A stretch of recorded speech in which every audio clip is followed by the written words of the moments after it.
Hey everyone, this is Ben. Hey, thank you for joining us on this episode of the channel. I hope everyone's having a great new year, and we are also, and when I say we, because we are at the off-grid cabin here on my property, and we are setting up the electrical system from LiTime. And all the way from Georgia to come help me out is the Sonar Angler, John McClapin, yes, right? That's right. And he's here to help me set up the whole system. We're doing the breaker, we're doing the solar charger controller, all the batteries. We're talking about 15,000 watts of power for the cabin. So many of you know that I was at Overland Expo Mountain West in Loveland, Colorado this past summer.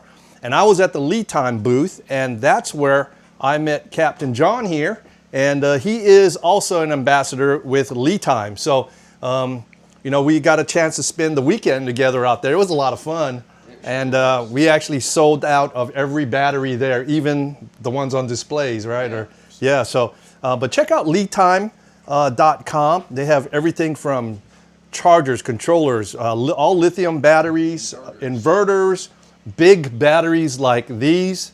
And you know, they've been a really good supporter of the channel. So we want to thank LiTime for providing us the power for the cabin.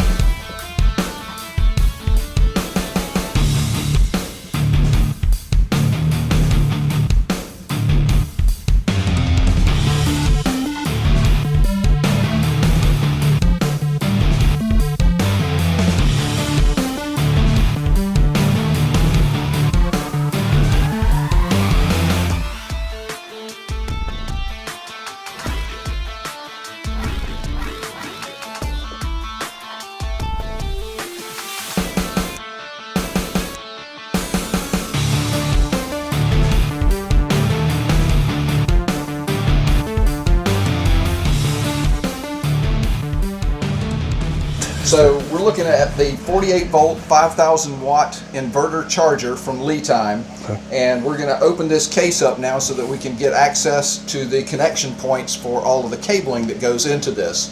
We're going to have cabling coming from the battery system. We're going to have cable coming from a photovoltaic or solar panel system. We're going to have an AC input so that you can charge the batteries with a generator.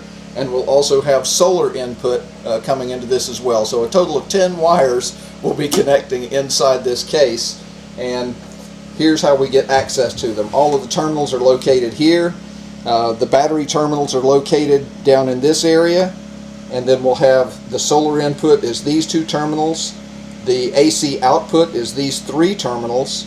And the AC input for charging the batteries is these three terminals. So we'll have wiring coming into all of those in just a little while. So the first thing that we're going to connect is the input to be able to charge the batteries from a generator.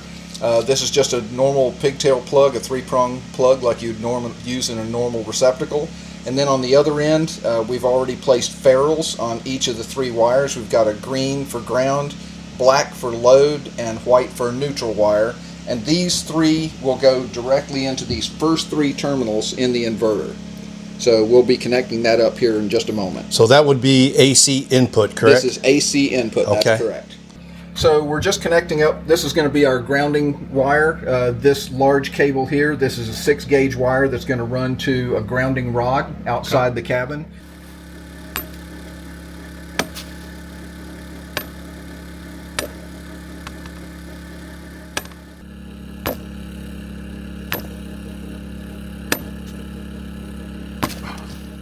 Okay, that was the grounding rod. The grounding rod was 8 feet long. So I probably got about 2 or 3 inches sticking out. So what we'll do is we'll put the clamp on, the grounding clamp. It will be all good, and then I can bury that the rest of the way. But you need a heavy-duty sledgehammer. So we've got a ground bus, we have a neutral bus, that's where all the white wires or neutral wires will be connected. Okay.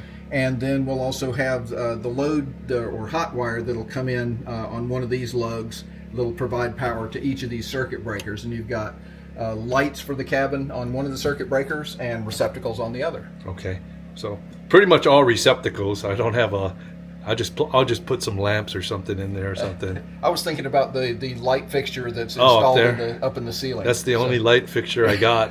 So it may turn out to be the only thing that's on that breaker. Okay. So what I'm doing now is I'm starting to route the wiring for the load center. This wiring ultimately will be connected to the inverter and provide 120 volt power for the entire cabin. But the first thing we have to do is to get all of these wires connected up inside the load center, and then route these over. We're going to hang the inverter and route these into the inverter. Okay. And I had to cut the tin right there because of the elbow, but I will patch that up. But you know, there's a lot of modification involved in custom wiring, you know, unless you just put everything on the wall. So at this point, I'm going to use my BLUETTI Systems clamp meter to test whether or not I've got proper circuitry in the load center. And I'm starting with all of my breakers in the off position. So if I touch this, it should not create a tone. Hopefully you'll be able to hear this on the sound. Okay, and I don't have a tone. That's exactly what I would expect. Now what I'm going to do is I'm going to turn on my main breaker. And now that that main breaker is on, I should have a tone anywhere in this panel. So I have tone there, and I have tone there. So that's good. Now I'll test the individual circuit breakers. These are also starting in the off position. I'll have no tone here, and then I turn it on. Now I should have tone. Okay, and then the same thing with this one. It's in the off position. I have no tone. Turn the breaker on, and now I have tone. So it's a proper test, and the load center is wired. Okay. So you got to use a pretty decent sized battery charger to get these topped off. So I don't have, that is actually John's charger, but LiTime, if you're watching, I need one of those chargers to charge these big boys out. So okay, so we've got the 48 volt 5000 watt solar inverter charger mounted, and we've got it wired in. If you look at this right here, this cord will be coming in for my generator, where I can plug the generator in. It goes to the inverter, and then it goes to the batteries. These right here, these cords with the MC4 connectors, these are for the solar panel inputs. And then you have your AC wire. That's these black, green, and white. They come down this conduit, and we had to run it this way because the panel, breaker panel, is recessed and the inverter charger is not. But we're going to put a loom right up here to hold it up and give it a little bit tighter fit in there. And then we got everything wired inside of the breaker box. This right here is my main shutoff. So if I need to shut off power to the cabin, that's it right there. So right now we're going to just go ahead and put the cover back on. It'll look something like this, and then we're going to put the screws on, and the inverter is done as far as the inverter, except I'm going to have to drill holes right there inside to secure with a loop. So anyway, but yeah, we're getting there. We've been working on this all day. Like I said, it's not a quick install at all. I mean, when you do electrical, you have to do it right, because if not, it's going to get hot. You're going to have something going the wrong way. You can fry equipment, you know, damage your inverter, damage your batteries, and in fact, even catch fire. So it's got to be done right. Take your time. But that's it for the inverter section. Okay.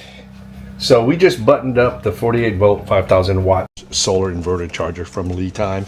We got all our wiring all wired up into that, and if you can see, we got some conduit, we got some elbows, we've got the generator, we got the MPPT, or actually the solar MC4s. Now right now, John is, what are you, let's turn the camera around. Okay, right now I'm installing the ground to neutral bond. This is a requirement for any alternating current setup. Making sure that I've got a way of getting current between the grounding rod and the neutral side of the bus. So this is just a requirement for anything to meet electrical code. This is something that you just have to do.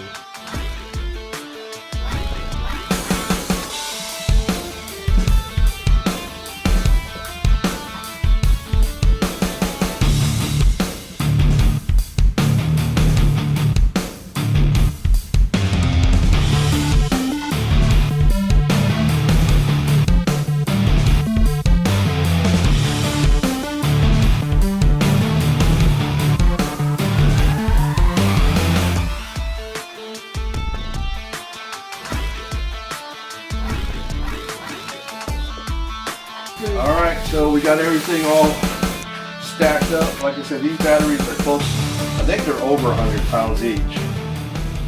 Well, good morning, everyone. It is day 2 of the LiTime off-grid cabin battery electrical install. And today, John will be here in about 30 minutes, but we got a lot done yesterday. We've got all the batteries charged up. We've got it mounted. We've got the solar power charger controller and inverter all hooked up, cables running out of it. We've got the breaker box all set up. So today, all we have to do is finish up. John is going to fabricate some cables, and they have to be the same length. So he'll be working on that. I'm going to finish up hooking up the ground wire to the ground pole outside, and then we got to hook up the circuit breakers and the bus bars. And we should be pretty much done and ready to bring power into the cabin to all the outlets. So let's go ahead and finish our cup of coffee and await Captain John's arrival.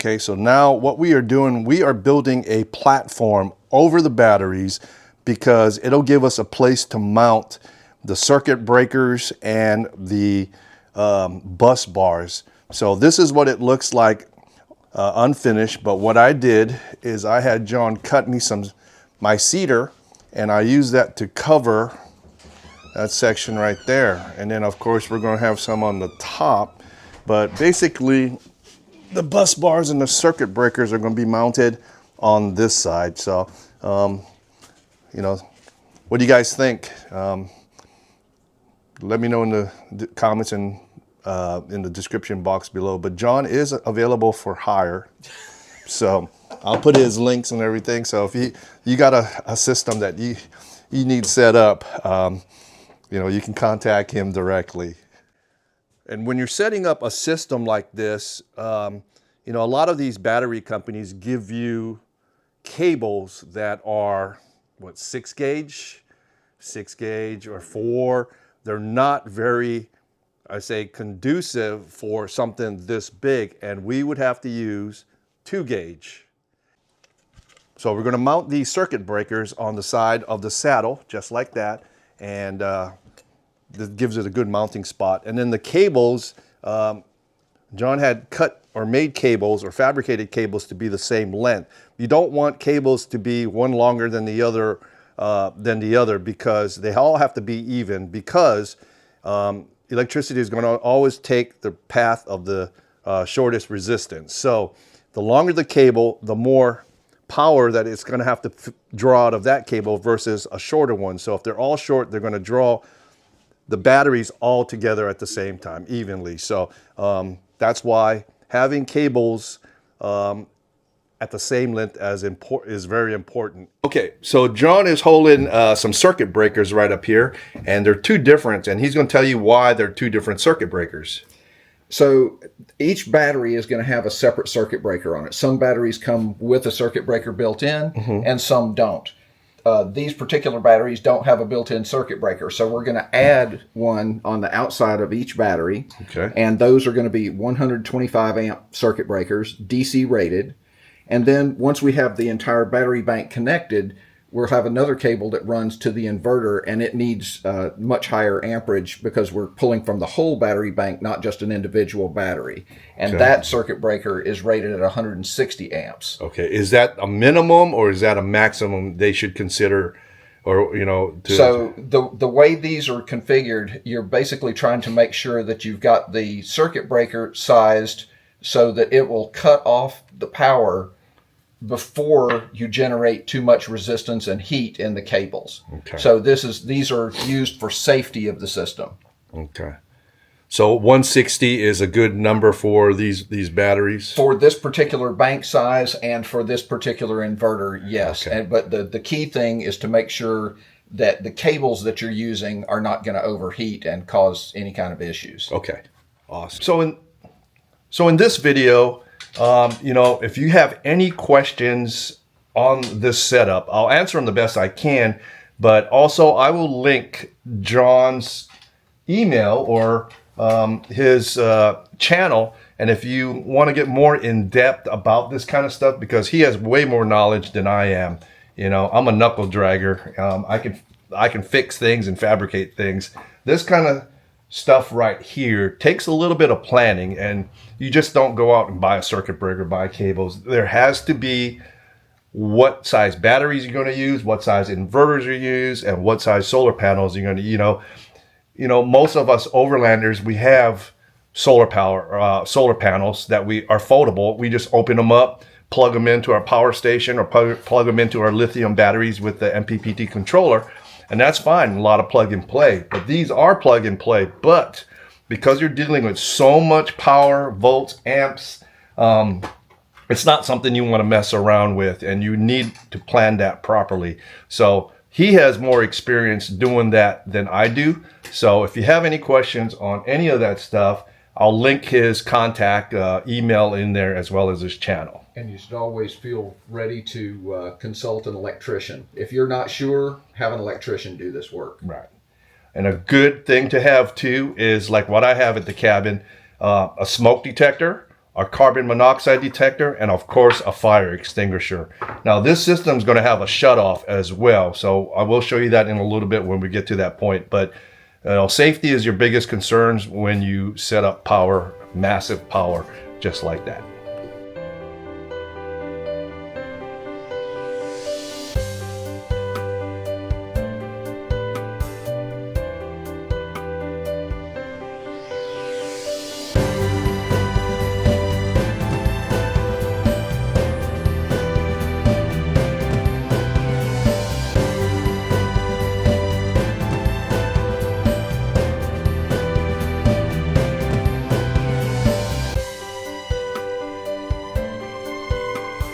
So we started with 3 of the ComFlex Edition 51.2 volt 100 amp hour rack mount batteries, and we've got those connected in parallel with external circuit breakers.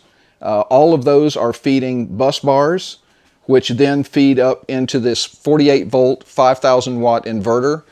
The output from this inverter is actually feeding a home load center.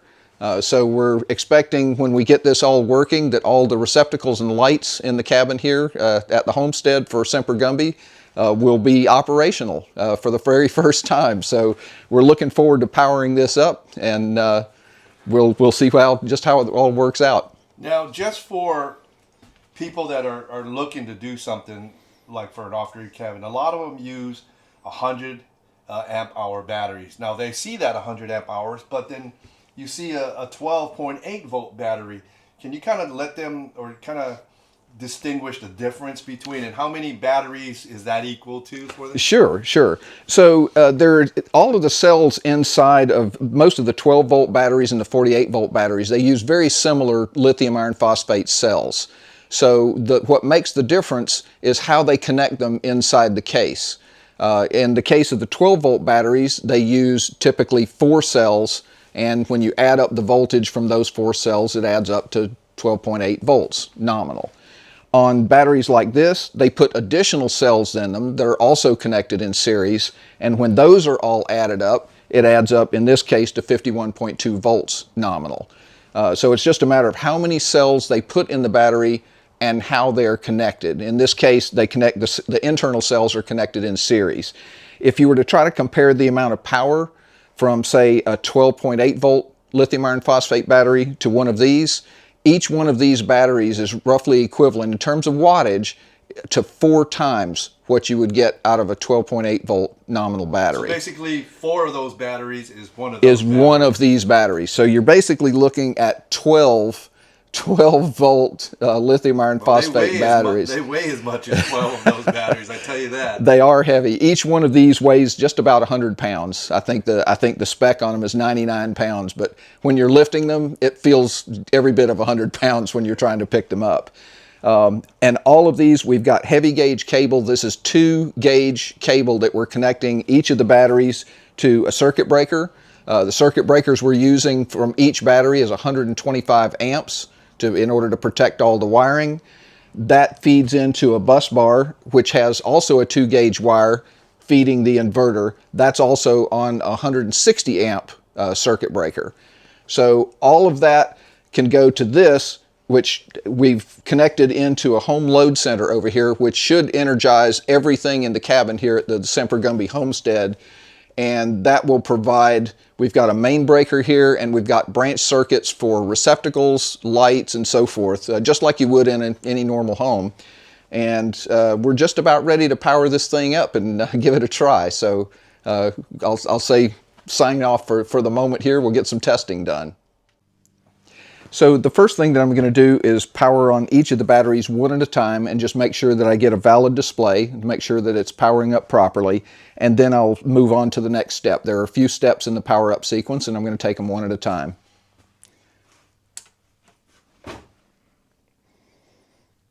That's a nice LCD screen. It is a nice LCD screen. Touch screen, right? Yes, it is. It's a color touch screen, high resolution actually. Okay. And so we're going to check to see what we've got here. So our battery is showing that it's at 100%, and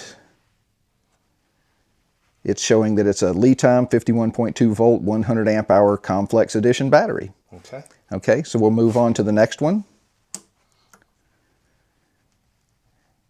And we've got a valid display. It's registering the state of charge. We just touched the screen. Again, we have the same registration for the type of device. And it's showing 98% for the status of the battery. I like the little LEDs on the side there because each of them represent, what do you got, 1, 2, 3, 4, 5, 6. Yeah. So about each one is about 15% of the capacity of the battery. Okay. Okay. That's good. Now we're going to move on to battery number 3. And as expected, it's coming up just like the other ones did, showing the registration for the ComFlex battery, and it's showing 100% charged. Okay. It says parallel. And that's correct. It is connected in parallel. Okay. Okay. Now we're going to move around to the circuit breakers, and we're going to turn on each circuit breaker. This is for battery 1. This is for battery 2. And this is for battery 3. So now that we have all of the circuits energized, we're now going to turn on the inverter itself, and the switch for it is underneath the left-hand side, right underneath the bottom here. So I'm going to flip that switch. Now what's the breaker one up here for? That breaker actually controls the AC input. Okay. Okay, so the inverter is powering up now.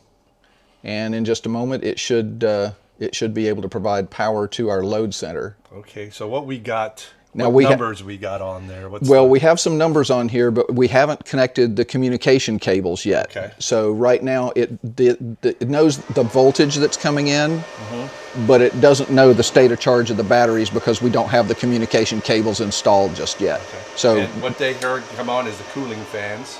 Correct. Okay, and output.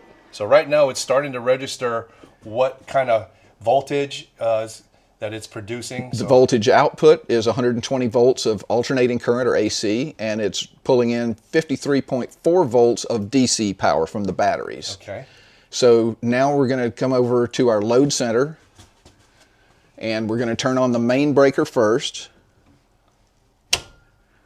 And you should see something going to... We see a light flashing now for output, which is normal. That's that yellow flashing light. Kind of an unusual choice to use a yellow flashing light for it, but yeah, that's what this does when it's producing power normally.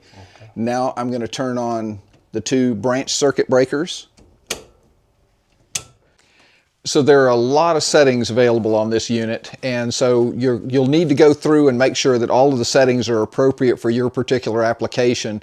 One in particular that you might want to check has to do with the prioritization of grid power. As far as this unit is concerned, whether it's charging from a generator or a grid, it looks the same to the inverter. And it prioritizes by default something called bypass mode. So power comes from the generator or the grid, goes into the inverter, and goes straight to the load center without charging the batteries by default. So if you need to change that so that you're using your generator or grid power solely for the purpose of charging your batteries, then you would need to change that setting to not bypass. There are also some other settings that you'll want to look at that have to do with the charging voltage, minimum and maximum, just to make sure that it's in an appropriate range for the particular battery bank that you're using. So again, I think this is a fantastic setup. We've already tested all of the receptacles and the lighting, and everything works really, really well. So pretty excited about this. This is transformational really for the cabin. So congratulations. So there it is. I mean, first of all, I want to thank John. Thank you very much, man. I couldn't have done it without you. Happy to do it, my friend. And, you know, I'm just blessed to have people that help me like that.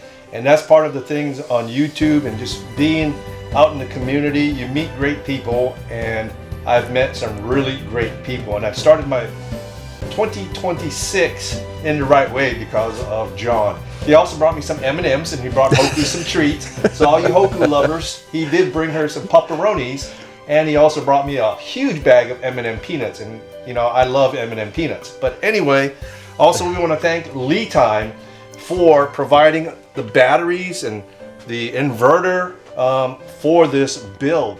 So anyway, we hope you liked this video. We hope it was informative. By no means I'm an electrician or any kind of electrical guru. I apologize if I asked a lot of questions. Not at all. Because I like to know what affects what down the line. But we tested the system. It stayed cool. Nothing's wrong with it. And tonight I'm gonna have the diesel heater running. I'm gonna charge a power station. I've got internet. I'm gonna watch TV. If I had lamps, which I need to buy lamps now, I'm gonna plug them all in and charge my phone, charge my DEVOS lights, you know, and just use a lot of this power. But anyway, thank you for watching the video. We hope that you learned something from it. Again, I want to thank John for coming out here, helping me out. He didn't have to. And again, thanks LiTime. So until the next video, this is Ben and the Sonar Angler. Semper Gumbie out.